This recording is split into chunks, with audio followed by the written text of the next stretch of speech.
What exactly does cultural rights mean?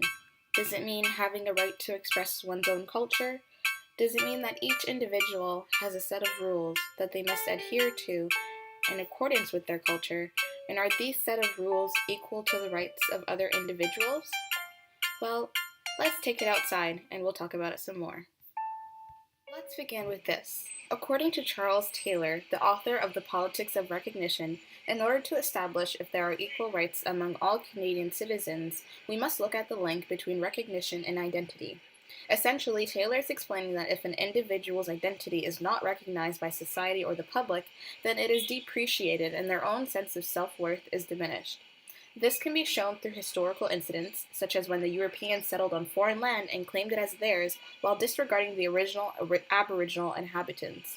The Aboriginal peoples suffered real damage and discrimination from this misrecognition, which have led to the continuing issues surrounding Indigenous rights. One might think that being recognized by others and the public for their identity is not important and that identity is generated from within, but I would have to agree with Taylor's opinion that a dialogical character is a crucial feature of human life. An individual's cultural identity is evidently inwardly generated, however, in order for a cultural group to gain equal rights and respect, acknowledgement, relationships, and dialogue with all human beings is key. Now that you understand the importance of one's identity being recognized, there is still one more factor at play. Yes, acknowledging one's identity is important, but Taylor stresses that everyone should be recognized for his or her unique identity. There is a difference between the politics of equal dignity and the politics of difference. The first ensures that each and every person is recognized as a human being and has access to the same rights, like freedom of speech.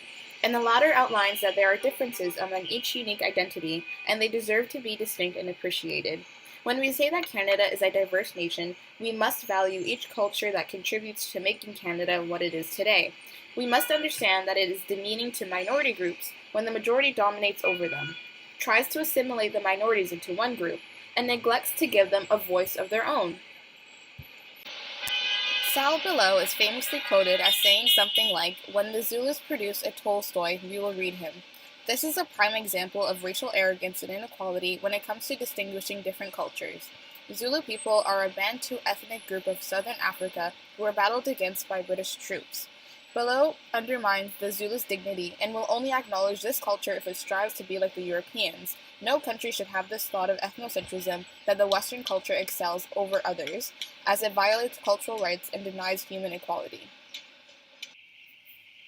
Taylor demonstrated some really good arguments on cultural rights, and now I would like to talk about Michael Ignatieff's view on this topic through his novel The Rights Revolution. Ignatieff brings forth the metaphor of the political state of a nation being like a pool table or a patchwork quilt.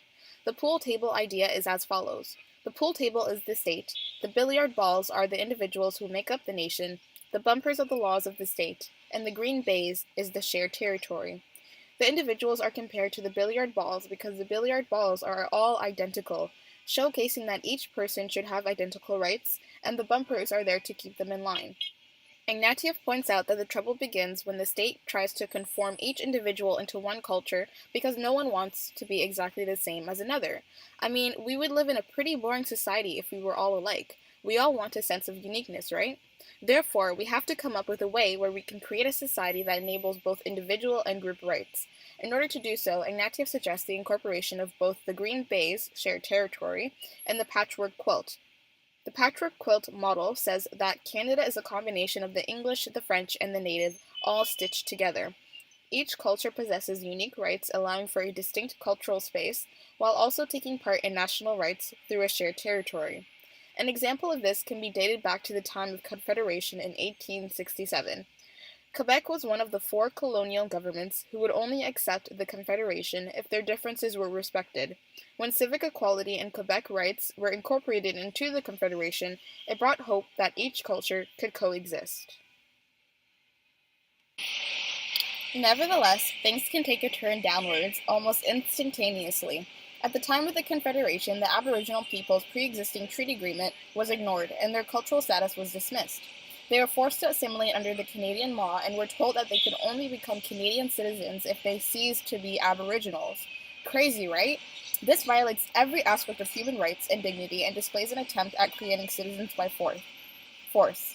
Each person should have the right to be respected on an individual basis and deserves to live on a land where they are not stripped of their identity. Ignatieff explains that in order to recognize individual differences without jeopardizing the unity of the country, we must incorporate this notion of a shared territory with the patchwork quilt model.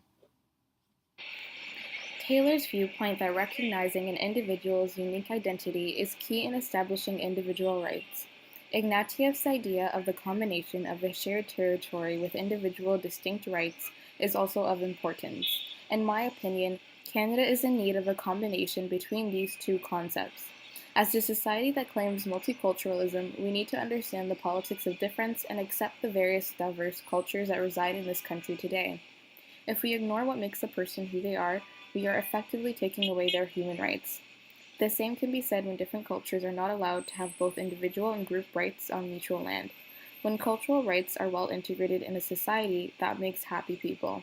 When people are happy, the country is happy.